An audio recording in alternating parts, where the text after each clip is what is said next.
자, 이재용 부회장에게 운명의 시간은 이제 얼마 남지 않았습니다. 특검 취재 기자와 함께 오늘 진행되고 있는 구속영장 실질심사 내용에 대해서 좀 더 알아보도록 하겠습니다. 이서준 기자가 나와 있습니다. 자, 오늘 가장 눈에 띄는 것은 심사 시간이 굉장히 길었다는 겁니다. 아까 잠깐 신희영 기자하고 얘기한 것처럼 다른 때보다 2배 가까이 됐는데 듣기로는 그 긴 시간 동안의 상당 부분이 이재용 부회장과 박 대통령이 3차례에 걸쳐서 독대한 부분을 진술한 것이라고 들었습니다. 뭐 그게 공개적으로 이렇게 나온 얘기는 아니지만 그 얘기로 시작을 하죠. 예, 그렇습니다. 3차례 독대가 있었다는 사실은 알려졌지만 정확히 어떤 얘기를 나눴는지는 구체적으로 얘기가 나오진 않았었는데요. 예. 이재용 부회장 측에서는 이 3차례 독대에서 어떤 얘기가 오갔는지, 당시의 분위기가 어땠는지를 매우 구체적으로 오늘 얘기를 했다고 합니다. 지금 어떻게든 그 구속을 피하겠다는 그런 생각 아니겠습니까? 예, 그렇습니다. 그만큼 이제 피해자의 힘을 강조하는 것으로는 이해가 되는데. 예, 그렇습니다. 특검은 근데 이 3차례 독대에 대해서 안종범 전 수석의 수첩과 진술 등을 통해 재구성을 했는데 이 특검의 입장은 이 수첩과 진술 등을 볼 때 승마, 빙상 등 최순실 씨 일가와 관련된 지원을 부탁하는 자리였고 예. 또 삼성 측 역시 금융지주사 등 그룹 현안들에 대해서 부탁을 하는 그런 자리였다라고 한 게 이제 특검의 입장이고요. 예. 근데 오늘 삼성이 이렇게 구체적으로 독대 자리를 얘기한 거는 박 대통령이 매우 일방적으로 압박하는 자리였다라는 점을 강조하기 위해서였던 겁니다. 그러니까요.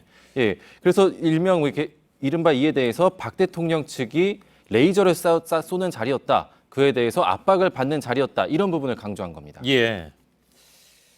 레이저를 쏘는 자리였다면 사실 잘 모르는 분은 무슨 얘기인지 잘 모르실 수도 있으나 아무튼 좀 압박을 심하게 가하는 그런 상황이었다. 이렇게 그냥 설명을 드리면 되겠죠. 근데 당시 독대 자리 상황하고 관련한 핵심 근거가 바로 안종범 전 청와대 수석의 수첩입니다. 그죠? 굉장히 자세하게 적혀 있는 그런 수첩인데 안 전 수석의 변호인이 이 수첩에 대해서도 그 증거 능력이 없다 이런 의견서를 냈다면서요. 뭐 변호인으로서는 그럴 수도 있겠지만 이건 예. 그 영장 심사에서 어떻게 변수가 될 수 있습니까? 예, 안 전 수석의 수첩은 청와대 압수수색 박 대통령의 대면 조사가 무산된 상황에서 박 대통령의 지시를 그나마 객관적으로 확인할 수 있는 핵심 증거물입니다. 예. 그런데 안 전 수석 변호인은 안 전 수석의 비서관 김모 씨가 특검 조사에 위축돼 수첩을 제출한 것이라면서 위법한 증거물이라고 주장을 하고 있는 건데요. 하지만 특검은 김 비서관 동의 아래 제출을 받았고 또 김 비서관과 안 전 수석 모두 이의 제기를 하지 않겠다고 진술했다는 점을 강조했는데요. 예. 방금 말씀하신 것처럼 이 구속영장 실질 심사나 이후 재판에서는 이 안 전 수석의 수첩 이외에는 박 대통령의 지시를 객관적으로 확인할 수 있는 증거물들이 거의 없기 때문에 예. 일방적으로 박 대통령 측이 모든 것을 부인하거나 또 오늘처럼 그 자리에 참석했던 청와대 관계자 이재용 부회장 측의 일방적인 주장대로만 흘러갈 수도 있는 겁니다. 예. 그럼 이제 법원의 판단을 봐야 되는 거죠. 그걸 이제 증거물로 채택하느냐 안 하느냐. 그러니까 같이 두느냐 안 두느냐 하는 것은 그렇죠. 그 정유라 씨의 이른바 명마 블라디미르도 이번에 새롭게 등장한 쟁점이 됐습니다. 특검이 이제 최순실 국정 개입 사건이 불거진 뒤에도 삼성이 계속 이걸 지원을 했다.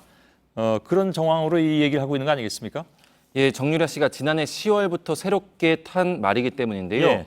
특검은 정유라 씨 승마 코치이자 말 중개인인 안드레아스를 통해 삼성이 이른바 말 세탁을 해서 정 씨에게 말을 전달한 것으로 보고 있습니다. 예. 이를 입증한 계약서 등도 확보했다고 하는데요.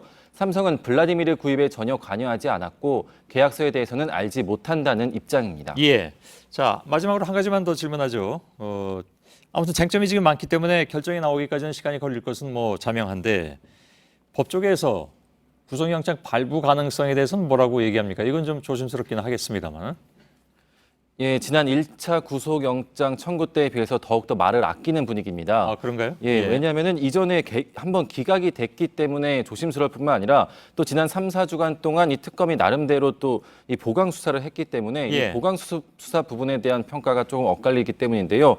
그렇기 때문에 구속의 필요성을 얼마나 지난 3주간 특검이 소명을 했는지 예. 지켜봐야 할 것 같습니다. 나름 검찰은 특검은 자신감을 표한 바가 있는데 네, 그렇습니다. 결과는 또 한 새벽 5시가 될까요? 그건 알 수는 없겠습니다만은. 예, 영장 실질 심사가 더 길어졌기 때문에 예. 그 지난번보다도 더 길어지지 않을까 생각은 하고 있습니다. 뭐 오래 걸리면 내일 아침이 될 가능성도 없잖아 있긴 있군요. 네. 알겠습니다. 이서준 기자였습니다.